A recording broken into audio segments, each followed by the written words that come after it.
ইয়ারে যদি 50 লাখ বাদ যায়, এখানে 1,25,00,000, এখানে 1,25,00,000, এখানে 1,25,00,000।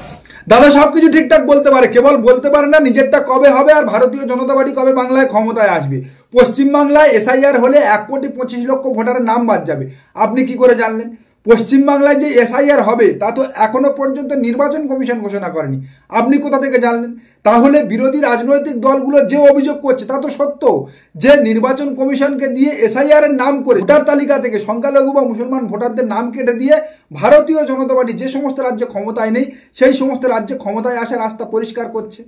আর সব হিন্দুদেরকে আমি অ্যাসিওর করছি, আর ধর্মীয় কারণে বাংলাদেশ থেকে আসা হিন্দুদের অ্যাসিওর করছি, একটা কারোরও কোনো অসুবিধা হলে উপরে মোদিজি যদি গ্যারান্টার থাকেন, এই রাজ্যের এলওপিও একটা ছোটখাটো গ্যারান্টার। হ্যাঁ, এই তো বাহ, ঝুলি থেকে বিড়ালটা বেশ বেরিয়ে পড়লো। ওই এসআইআর কিছু নয়, আসল উদ্দেশ্য হচ্ছে যারা আমাদের ভোট দেয় না, যারা আমাদের ভোট ব্যাংক নয়, সেই সংখ্যালঘু মুসলমানদের ভোটার তালিকা থেকে নামটা কেটে দেয়া। হিন্দুরা সুরক্ষিত, হিন্দুদের কোনো সমস্যা নেই, সে ওপার বাংলা থেকে আসুক আর পাকিস্তান থেকে আসুক, কিন্তু মুসলমান মানে রোহিঙ্গা, মুসলমান মানে বাংলাদেশি। আর গত 5 বছর ধরে একই জুজু কুমুরছানার মতো দেখেই যাচ্ছে যে পশ্চিমবাংলায় 540 কিলোমিটার বর্ডার ফেন্সিং নেই, তাই ওপার থেকে এপারে আসছে রোহিঙ্গা মুসলমান বাংলাদেশি। বাংলাদেশের মুসলমান মেয়েদেরকে এনে বিয়ে করেছে ফেসবুকে পটিয়ে, কেউ ভিসা করে এসছে আর ফিরে যায়নি, আর অনেকেই ভিসা না করে মমতার দয়ায় বেড়া নেই খোলা 540 কিলোমিটার ঢোকাচ্ছে, শেষ করে দিচ্ছে। আচ্ছা, বাংলায় নয় 540 কিলোমিটার বর্ডার ফেন্সিং নেই, ওপার বাংলা থেকে এপার বাংলায় ঢুকে পড়ছে রোহিঙ্গা বাংলাদেশি। আসামে তো গত 10 বছর আপনাদের সরকার রয়েছে, ভারতীয় জনতা পার্টির সরকার রয়েছে, ওপর নিচে দুটোই একেবারে ডবল ইঞ্জিনের সরকার। সেই আসামে হেমন্ত বিশ্ব শর্মার পুলিশ 3 লক্ষ রোহিঙ্গা মুসলমান পেল কোথা থেকে? যাদেরকে কদিন আগে পুশব্যাক করেছিল বাংলাদেশে, এবং বাংলাদেশ সরকার তাদের নিতে অস্বীকার করেছিল, ছিটমহলে রেখেছিল, এবং আন্তর্জাতিক চাপে পড়ে শেষমেশ 2,86,000 মুসলমান ওই যাদেরকে পুশব্যাক করেছিল তাদেরকে হেমন্ত বিশ্ব শর্মা ফিরিয়ে নিতে বাধ্য হয়েছে। আর বিহার এসআইআরে এ পর্যন্ত 1 লক্ষ রোহিঙ্গা অনুপ্রবেশকারী ধরা পড়েছে। তারা কোথা থেকে এসেছে? বিহারে কি মমতা বন্দ্যোপাধ্যায়ের সরকার, তৃণমূল কংগ্রেসের সরকার, নাকি বিহার বর্ডার পাহারা দিচ্ছে পশ্চিমবঙ্গ পুলিশ? স্বরাষ্ট্রমন্ত্রক দেশের অভ্যন্তরীণ নিরাপত্তা সুনিশ্চিত করতে ব্যর্থ হচ্ছে, পাকিস্তান থেকে জঙ্গি এসে ভারতের ভূখণ্ডে 26 জন নিরীহ নাগরিককে মেরে দিয়ে ভ্যানিশ হয়ে যাচ্ছে, আর আপনি পশ্চিমবঙ্গের সরকার, মমতা বন্দ্যোপাধ্যায়ের সরকার 540 কিলোমিটার জায়গা দেয়নি, বর্ডার ফেন্সিং হয়নি, জুজু দেখাচ্ছেন। আর যদিও আবার আপনার কথায় বর্ডারে বিএসএফ থাকে না, বর্ডারে সেনাবাহিনী থাকে না, আপনার দ্বিতীয় বাবা থাকে।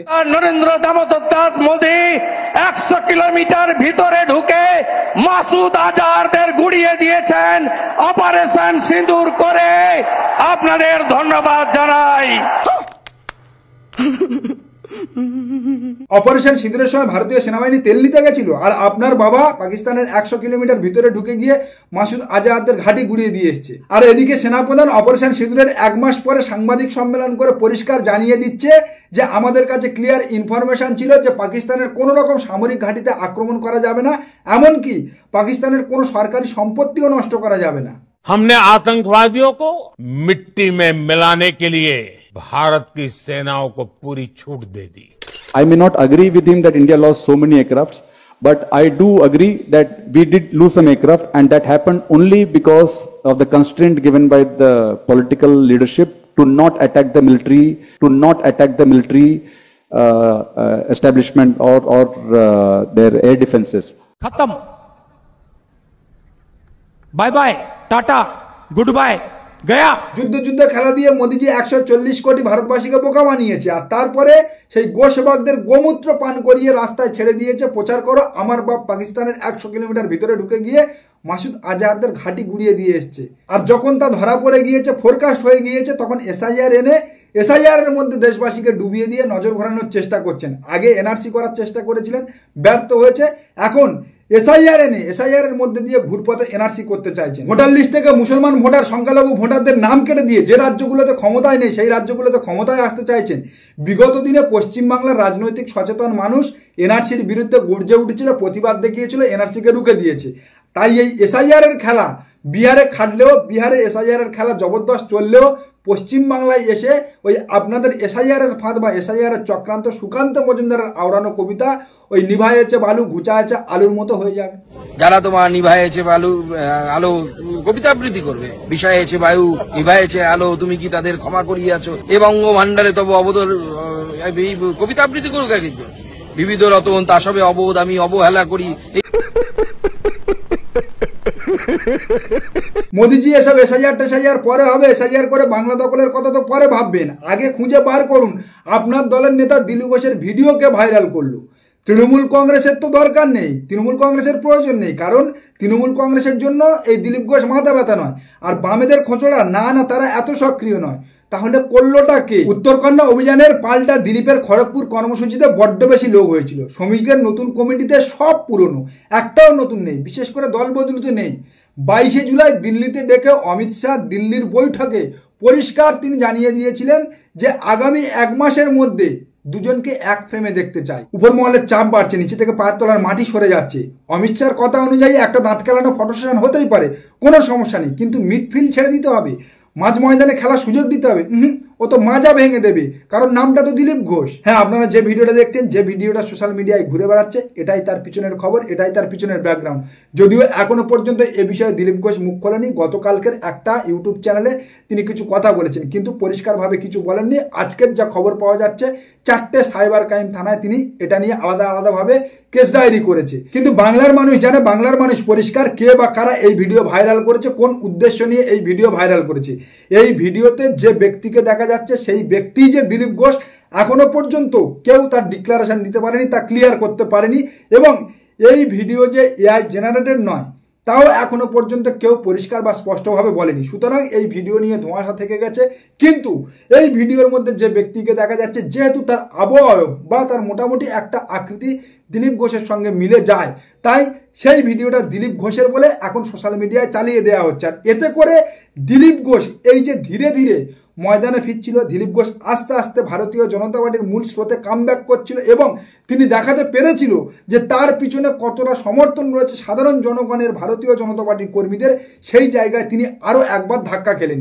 একে তো দীঘায় জগন্নাথ মন্দির দর্শন করতে যাওয়ার ফলে দিলীপ ঘোষকে ভারতীয় জনতা পার্টির 7 মাইল দূরে সরে যেতে হয়েছিল। চক্রান্তমূলকভাবে ভারতীয় জনতা পার্টির পর্যবেক্ষকদের পায়ে তেল লাগিয়ে কেন্দ্রীয় বিজেপির কাছে নালিশ করে দিলীপ ঘোষের মতো আরএসএস থেকে উঠে আসা আদ্যপান্ত ভারতীয় জনতা পার্টি অন্তঃপ্রাণ একজন রাজনৈতিক ব্যক্তিকে মোটামুটি ভারতীয় জনতা পার্টিতে, বিশেষ করে বঙ্গ বিজেপিতে ছেঁটে ফেলার পূর্ণাঙ্গ ব্যবস্থা হয়েছিল। তারপরেও তিনি অনেক কাইক্লেশ করে আস্তে আস্তে মূল স্রোতে ফিরছিল। শ্রমিক ভট্টাচার্য যখন সভাপতির চেয়ারে বসেছিল, আর তারপর এই ভিডিওটা মার্কেটে ছড়িয়ে পড়া মানে দিলীপ ঘোষের যে ইমেজটা বিল্ড হয়েছিল, যে ইমেজটা তৈরি হচ্ছিল, তার একেবারে 108 হয়ে গেল। দিলীপ ঘোষের মতো নেতা, যার মোটামুটি মাজা ভেঙে গিয়েছিল ভারতীয় জনতা পার্টির অন্দরে, তার আবার দ্বিতীয়বার কামব্যাক করা বা ফিরে আসা, কেন্দ্রীয় বিজেপির নজরে আবার ভালো হওয়াটা এই ভিডিওর পরে বা এই ঘটনার পরে অনেক কঠিন হয়ে দাঁড়াবে। এবং যার ফলে যে ব্যক্তি দিলীপ ঘোষকে ভারতীয় জনতা পার্টির মূল স্রোত থেকে, মিডফিল্ড থেকে সরিয়ে দিয়ে নিজের রাস্তা প্রশস্ত করতে চেয়েছিল, তার হাসি আরও চওড়া হবে। কারণ তিনি আগামী দিনে একেবারে শত্রুহীন অবস্থায় ভারতীয় জনতা পার্টির যে ক্ষমতা এনজয় করছিল, তা আরও বেশি করে করবে। ভারতীয় জনতা পার্টির বঙ্গ বিজেপিকে যেভাবে তিনি তার ক্ষমতায় কুক্ষিগত করে ফেলেছিল এবং নিজে এক অন্যতম হয়ে উঠেছিলেন, আগামী দিনে এই দিলীপ ঘোষ না কামব্যাক করতে পারলে, বা দিলীপ ঘোষের মতো কোনো পুরনো বিজেপির এমন হোমরা চোমরা নেতা বা বাহুবলী নেতা ভারতীয় জনতা পার্টির মূল স্রোতে না ফিরতে পারলে, মূল স্রোতের ক্ষমতা হাতে না নিতে পারলে, তাহলে সেই ব্যক্তি আবার এক অন্যতম হয়ে রয়ে যাবে এবং ভারতীয় জনতা পার্টি যে ক্ষমতায় আসার স্বপ্ন দেখছে, আলো দেখছে, তা আরো দূর থেকে দূরে সরে যাবে। ভারতীয় জনতা পার্টি এমনিতে পশ্চিমবাংলার এই যে বাঙালিদের উপরে ভিন রাজ্যে, বিভিন্ন রাজ্যে অত্যাচার হচ্ছে, বাংলা কথা বলাতে, বাংলা ভাষা বলাতে তাদেরকে বাংলাদেশি তকমা লাগিয়ে দেওয়া হচ্ছে, বাংলাদেশে পুশব্যাক করা হচ্ছে, এই ঘটনাতে কিন্তু অনেকটা ধাক্কা খেয়েছে। 2026 বিধানসভা নির্বাচনের আগে ভারতীয় জনতা পার্টির কাছে যেটা সবথেকে বড় সেটব্যাক হয়ে দাঁড়িয়েছে, সেই জায়গাটা কভার করার আগে এই নিজের স্বার্থ চরিতার্থ করতে গিয়ে ভারতীয় জনতা পার্টির কোনো এক নেতা ভারতীয় জনতা পার্টিরই আর এক নেতাকে ছোট করতে গিয়ে যেভাবে